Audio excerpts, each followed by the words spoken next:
आप गुरुजी मेरा आपसे निवेदन है, आप जिस दिन कुरान के हिंदी वर्जन को पढ़ लेंगे हाँ तो मुसलमानों के बारे में मान्यता ही आपकी बदल जाएगी। जी जो जी। मुसलमान दिखता है वो मुसलमान नहीं है सर। अच्छा, जो मुसलमान आप सभी का स्वागत है हमारे YouTube चैनल पंडित प्रोज में। दोस्तों आज वीडियो जिस पे हम रिएक्शन करने वाले हो, वीडियो काफी खास होने वाली, क्योंकि दोस्तों इसमें हमारे जो हिंदू पंडित है, हमारे जो गुरु हैं, उनसे एक मुसलमान जो व्यक्ति है कुछ प्रश्न पूछता है, जिसका उत्तर सुन के और उत्तर दे के जो मुसलमान व्यक्ति है, जो हिंदू गुरु है, उसके फैन हो जाते हैं। और ऐसे क्या प्रश्न होने वाले हैं, ऐसे क्या क्वेश्चन पूछने वाला है, वो आज इस वीडियो में हम देखेंगे। हाँ, और दोस्तों आप हमारे YouTube चैनल पर नहीं तो प्लीज सब्सक्राइब करें। चलिए दोस्तों बिना देरी के वीडियो शुरू करते हैं। Let's start. गुरुजी नमस्कार। जी भैया, राधे राधे। गुरुजी मुस्लिम समाज से बिलोंग करता हूँ जी जी।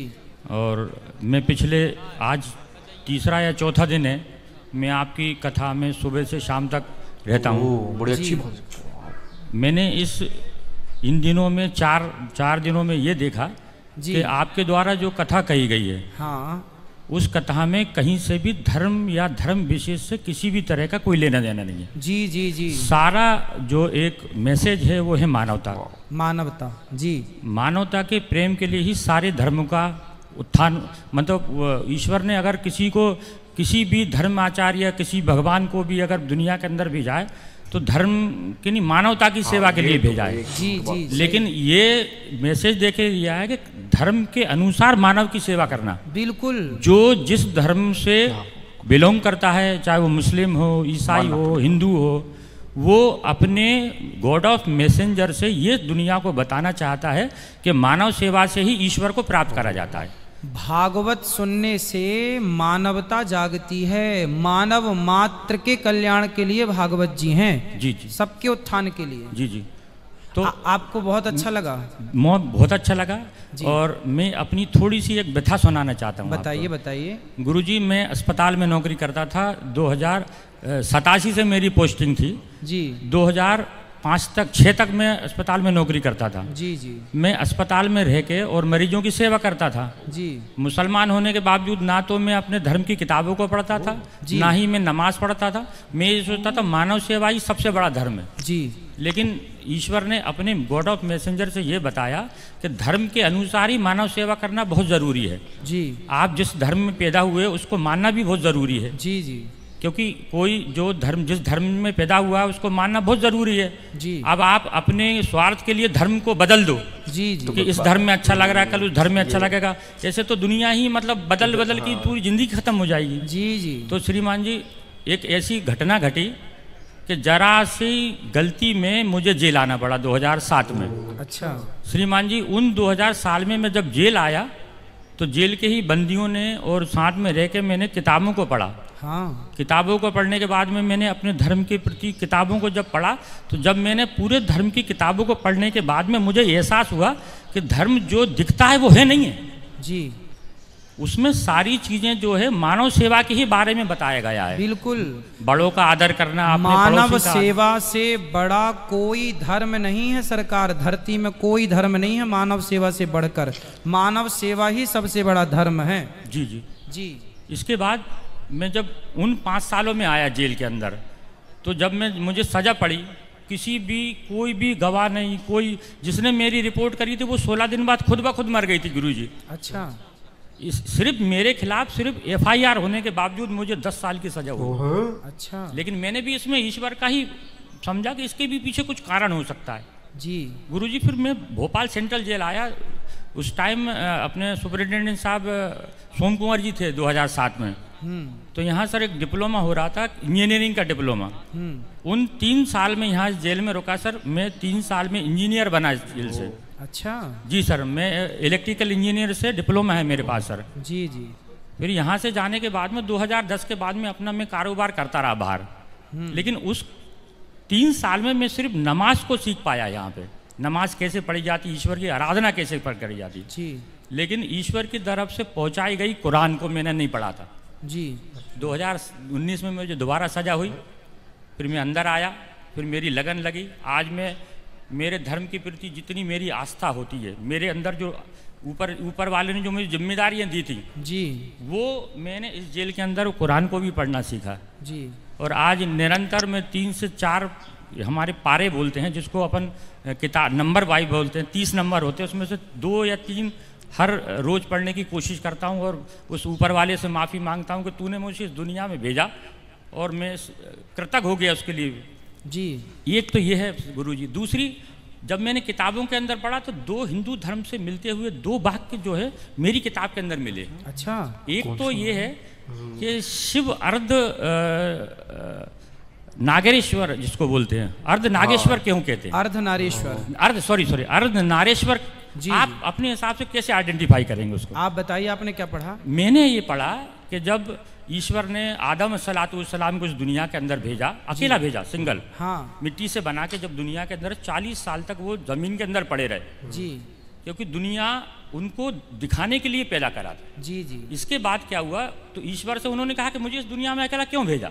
जी। तो उनके दुनिया को बनाने के लिए उनकी बाईं पसली जी इस बाईं पसली को निकाल के उन बीबी हव्वा को उन्होंने पैदा करा जी बाईं पसली से। जी वहाँ मुझे आइडेंटिटी लगा कि जो अर्धनारेश्वर है वो लेफ्ट साइड में खड़ी रहती है जी। तो मुझे ऐसा लगा ये कहीं उससे कहीं आइडेंटिटी तो नहीं है, इससे कहीं बिल्कुल, जुड़ाव तो बिल्कुल, नहीं बिल्कुल, है, बिल्कुल, क्योंकि जी। हो सकता है किसी ने कुछ लिख दिया हो क्योंकि जो किताबें हैं वो आदिकाल बहुत साल पुरानी है, जिसको जैसे हमारा कुरान है, कुरान आदम हव्वा को जानते हैं आप? नहीं, सिर्फ पढ़ा है, मैं सिर्फ पढ़ने की बात कर रहा हाँ, तो आदम हव्वा के बारे में पढ़ा है? जी जी जी। जो आदम हव्वा के बारे में आप मुसलमान भाई पढ़ते हैं ना, जी जी जी, वो आदम हव्वा को ही हमारे हिंदू में मनु और शत्रुपा कहते हैं। वही मनु शत्रुपा है, वही मनु शत्रुपा है, वही मुस्लिम में आदम हव्वा है। नाम बदल गया ना साहब? जी जी जी, नाम बदल गया चूंकि भाषा बदल गई। जी जी, हम संस्कृत और हिंदी भाषी हैं, जी जी, और आपकी भाषा उर्दू है, अरबी है, अरबी। तो आपने उसे आदम हव्वा कहा। जी जी, हम देखो बात वही है, आप केला कहो या बनाना कहो, जी जी, वस्तु एक है जी, पर नाम 2 है, चूंकि भाषा 2 हो गई। जी, उसी तरह जो आदम हव्वा आप कहते हैं, जी, जी, वो एक्चुअली ब्रह्मा की संतान मनु और शत्रुपा हैं। जी जी जी, हमारे यहाँ उनका उल्लेख है। जी जी। ये मेरा सवाल का आपने आइडेंटिटी कर दी। एक दूसरा सवाल हो है जी।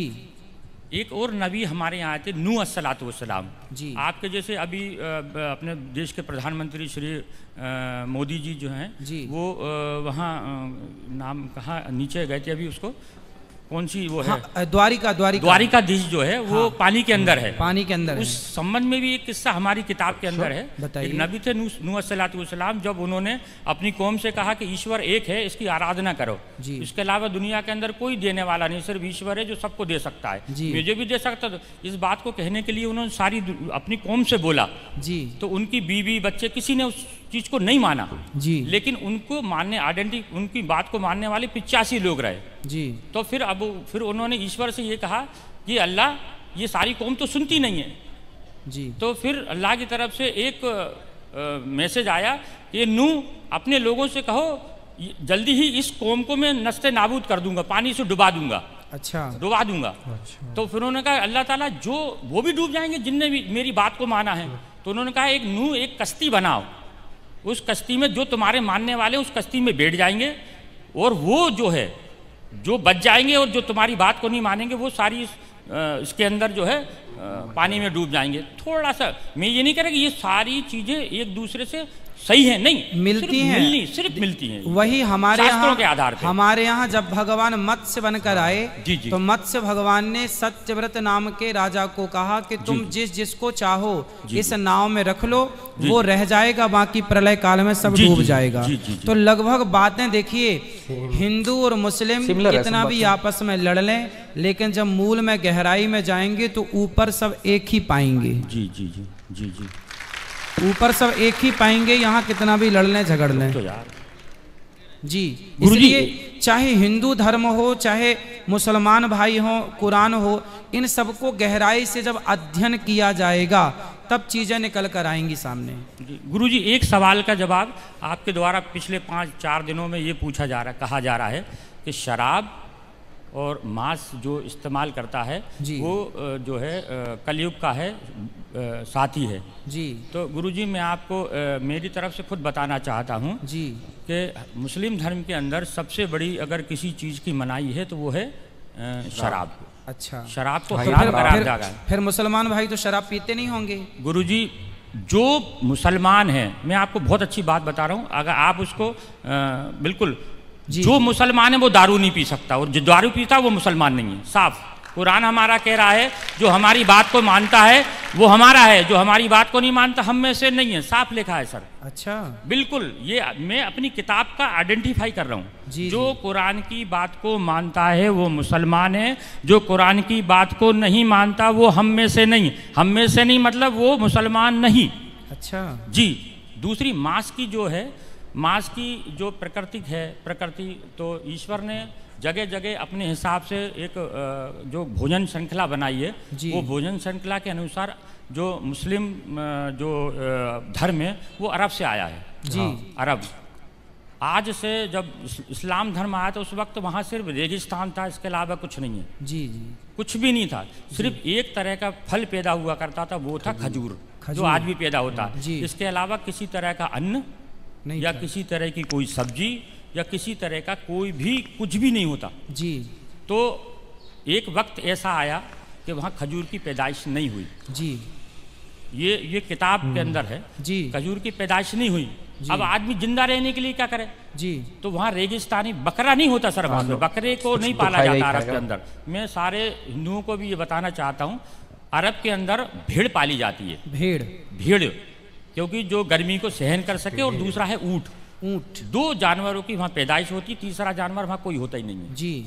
अगर होता है तो कुछ ऐसी जगह होंगी विशेष जहाँ पे जंगल होंगे या कुछ होगा, लेकिन ज़्यादातर राजस्थानी जो जानवर दो हैं। जी जी। तो गुरुजी जो मुसलमानों का, एक तो ये तो आहार श्रृंखला में आ गया, मजबूरी में जिंदा रहने के लिए क्या खाएं। हाँ हाँ, पहली चीज़। दूसरी चीज़ ये है, जो बकरे वाली बात आई उसकी मैं थोड़ी सी आपको चर्चा करके बता देता हूँ। हमारे धर्म के अंदर एक नबी आए थे, इब्राहिम अस्सलातुवस्सलाम। जी। और इब्राहिम अस्सलातुवस्सलाम, काबा जो हमारा बना है सर उन्हीं के टाइम का है। काबा के अंदर 365 मूर्तियों की पूजा हुआ करती थी इब्राहिम अस्सलातुवस्सलाम के वक्त के अंदर। मूर्ति की पूजा होती। कौन सी मूर्तियों की? वो बहुत सारी मूर्ति, हर अपने देवता को मानते थे उसमें। अच्छा। हाँ।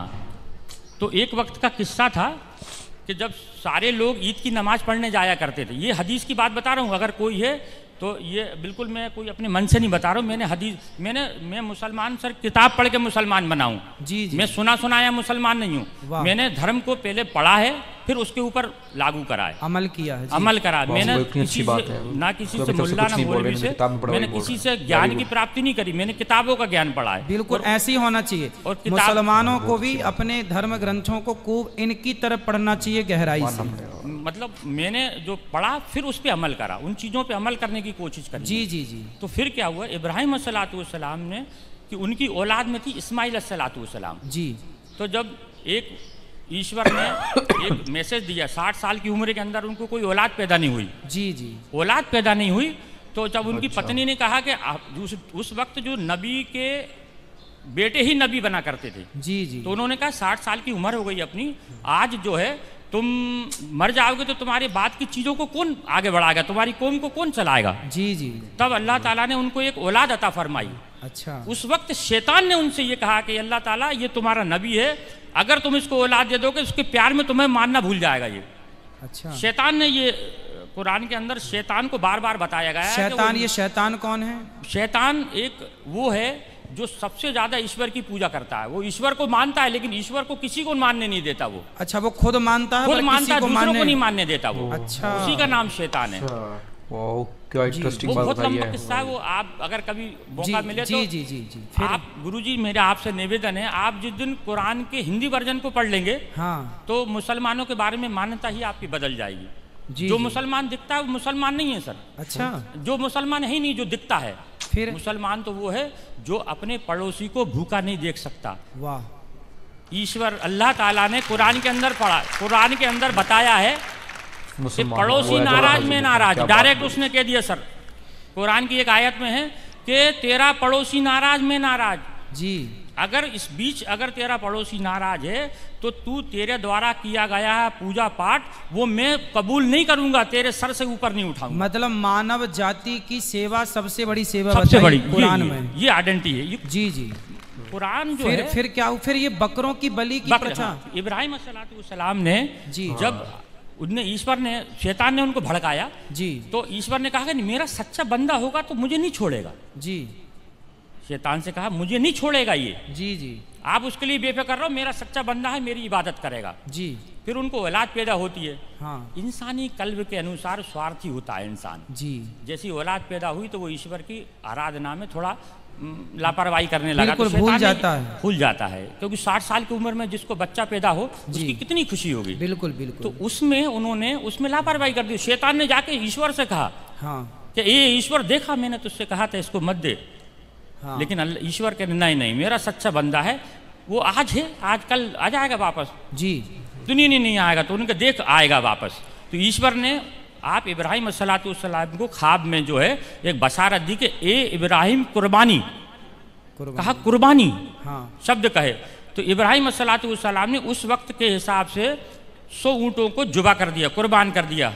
100 ऊँटों को कुर्बान कर दिया, क्योंकि अल्लाह की तरफ से कुर्बानी का मतलब होता है अपने लिए किसी चीज का त्याग कर देना। कुर्बानी का मतलब ये नहीं जानवर को काट देना। अच्छा। तो अपने लिए त्याग कर देना किसी चीज का, उसका नाम कुर्बानी है। अपनी बुराइयों का त्याग कर देना। हाँ। ठीक तो फिर इसके बाद ऐसे करके 3 दिन तक उनको ख्वाब आए। फिर उन्होंने चौथे दिन अल्लाह ताला से कहा, अल्लाह ऐसा क्या मामला है कि इतनी कुर्बानी देने के बाद तू मुझसे नाराज है, मेरी कुर्बानी को कबूल नहीं कर रहा। तो अल्लाह ताला ने कि इधर से दूसरे चौथे दिन उनको बशारत हुई कि दुनिया के अंदर सबसे ज्यादा जिससे तू मोहब्बत करता है उसकी कुर्बानी। अच्छा। तो अब उन्होंने फिर अपनी पत्नी से कहा कि अल्लाह की तरफ से ऐसा आया है कि कुर्बानी मांग रहे हैं। फिर अल्लाह ताला ने उसकी बीवी ने समझाया, आपकी बीवी ने समझाया कि आप सबसे ज़्यादा किससे मोहब्बत करते हैं। तो कहने लगे कि मैं अपने बच्चे से मोहब्बत करता हूँ। तो उन्होंने कहा कि आप इसी की कुर्बानी मांग रहे हैं। अच्छा। ईश्वर उनसे कुर्बानी मांग रहे हैं। जी जी। तो फिर आगे ये होता है कि ये बात दोनों मियाँ बीवी करते हैं। तो इस्माइल अलैहिस्सलाम जो रहते हैं वो सुनते रहते हैं। 5 साल की उम्र होती है उनकी। जी। 5 साल का बच्चा थोड़ा समझदार हो जाता है। ठीक है। और आप तो नबी थे इस्माइल अलैहिस्सलाम। जी जी। तो ये बीबी से कहते हैं कि इसको नहला धुला के कंप्लीट करना और इस एक रस्सी कपड़ा और छुरी मेरे झोले में रख देना और इनको नहला धुला के मैं घर में कुर्बानी करूंगा तो ये रोएगा, गड़गड़ाएगा, तुम्हारे भी आंसू बहेंगे, इसको मैं जंगल में ले जाकर कुर्बान करूंगा इसको मैं। जी जी। तब इब्राहिम अस्सलाम इस्माइल अस्सलाम को सुबह देखते हैं, उठ के देखते हैं तो इस्माइल अस्सलाम पहले से तैयार है। जी। उनको हो सकता है आज जल्दी नींद खुल गई होगी इसलिए जो है खुल गई इनकी। जी। जब उनको जंगल में लेके जाते हैं, जब उनके हाथ पैर बांधने लगते हैं तो इस्माइल अस्सलाम ये कहते हैं कि अल्लाह ताला अब्बा जान आप अपनी आंखों पे पट्टी बांध लो। जी। क्योंकि ईश्वर ने यानी अल्लाह ने एक उनके ऊपर शर्त रखी थी कि इब्राहिम अगर तू अपनी औलाद की कुर्बानी देगा तो तेरी आंखों से आंसू का अगर कतरा भी गिर गया तो मैं तेरी कुर्बानी को कबूल नहीं करूंगा। अब बताइए सर। जी जी। एक तो शर्त लगा दी बेटी की कुर्बानी की और आंसू की। यही हमारे यहाँ एक घटना घटी। हमारे यहाँ एक राजा हुए हैं मोरद ध्वज ने भी अपने बेटे को आरे से चीर कर दान दिया था और उसकी भी शर्त थी कि आपकी आंखों में आंसू नहीं आना चाहिए, तब आपकी पूजा और आपकी भक्ति को स्वीकार किया जाएगा। तो देखिए जो हमारे धर्म ग्रंथों की कहानियां हैं, जो चर्चाएं हैं, जो कथाएं हैं, वो कहीं ना कहीं मैच हो रही हैं। हमारा जो धर्म है इतना श्रेष्ठ है। जी। हमारे यहाँ भी मोरद ध्वज की एक कथा इसी से मैच करती है। जी। थोड़ा शॉर्ट में करता हूँ, लोग कह रहे हैं कि शॉर्ट में करो। जी जी। उसमें फिर आगे जाके जब वो पट्टी बांधते हैं, हाँ, पट्टी बांधने के बाद में उनको ऊपर जब छुरी फेरते हैं, जी, जब छुरी फेरते हैं तो छुरी चलना बंद हो जाती है। अच्छा। क्योंकि छुरी भी दुनिया के अंदर ईश्वर की मोहताज है। दुनिया के अंदर कोई भी मैं आप दुनिया की हर चीज़ ईश्वर की मोहताज है। ठीक है। वो ईश्वर जब तक किसी चीज़ को आदेश नहीं देगा वो उसकी हिम्मत नहीं है कि वो उस पर किसी चीज़ पे चल जाए। जी जी। फिर जब वो जबरदस्ती फेरते हैं तो मैं की आवाज़ आती है सर। ये सब किताबों के अंदर लिखा है। जी जी। मैं की आवाज़ आती है तो देखते हैं कि मेरे बेटे के अंदर से मैं यानी घमंड, अभिमान। कुरान का मैं अगर लिखा है मैं का मतलब होता है घमंड। जी। कि मेरे बच्चे के अंदर से मैं की आवाज़ आई। तो वो जब कपड़ा हटाते हैं तो देखते हैं कि एक जो है भेड़ का बच्चा है जो नीचे पड़ा हुआ है और इस्माइल अलैहिस्सलाम दूर खड़े हैं। अच्छा। सिर्फ ईश्वर की परीक्षा थी वो। जी। मकसद था सिर्फ परीक्षा लेना। अब वो पूछते हैं इस्माइल, अल्लाह से पूछते, अल्लाह आपने एक तो ये कटवा दिया, हाँ, आपने पहले चलिए जानवर का क्या करना है। तब उन्होंने ये कहा था कि इसके 3 हिस्से करो, एक आप खाओ, एक पड़ोसी में बांटो और एक गरीबों को दो। फिर उन्होंने कहा कि ये वाली जो चीज़ है कुर्बानी, यानी ईश्वर की तरफ से दी गई हर चीज़ की कुर्बानी मुसलमान के लिए जायज़ है। तो उसकी इस चीज़ को, उस घटना को याद करने के लिए लोग बकरा ईद पे कुर्बानी करते हैं। बकरा खाना मकसद नहीं है, हाँ, या बकरा काटना मकसद नहीं है जी। मकसद है सर सिर्फ उस चीज़ को याद करना कि बाप ने अपने बेटे की कुर्बानी सिर्फ ईश्वर के कहने पे दी, ये मकसद है सर। ये है बस अकेला, ये समझाना चाह रहा था। बकरा काटना मकसद नहीं है, मकसद था सिर्फ ईश्वर के आदेश का पालन करना, कुर्बानी देना, ये था बस सर। नहीं तो उन्होंने किया ईश्वर के आदेश का पालन, उन्होंने किया ईश्वर के आदेश का पालन। जी जी जी। तो फिर बाकी लोग उस बकरे को काटने का वो रिवाज चालू हो गया। जी जी जी, बस मकसद सिर्फ इतना सा था कि इस चीज को याद करना है। और तो अभी आपके हिसाब से ये बकरा काटना आज के युग में, चलो उनकी मजबूरी थी, उन्होंने ईश्वर ने उनकी परीक्षा ली, पर आज तो किसी की परीक्षा नहीं ले रहा है ना कोई। आज के हिसाब से, जिस हिसाब से लोग बकरा ईद को इस्तेमाल इस चीज को करते हैं, वो उनको इस चीज का ज्ञान ही नहीं है कि इसका मतलब क्या है जी। उनका मतलब है कि उस जानवर को अपने बच्चों के जैसा पालो और फिर उसको अपने हाथ से जिबा करो, उसको फिर उसको बांटो दूसरों में। कुर्बानी सिर्फ उस चीज़ को याद करने के लिए है मकसद, और सबके लिए नहीं है। जो ये कुर्बानी करना सबके लिए नहीं है। अच्छा। जो जिसके पास हैसियत है उसके ऊपर जायज है बस अकेला। जी जी। सबके लिए नहीं है सर, ये सबके लिए नहीं है, सिर्फ जिसके ऊपर जायज है उसके लिए ऊपर है। तो ये किसी की हत्या करना, बकरे की इत्यादि हत्या, ये सही है या गलत है? मेरे हिसाब से अगर धर्म के हिसाब से देखें तो मैं मानता हूँ उसके हिसाब से, उस वक्त के हिसाब से सही होगा।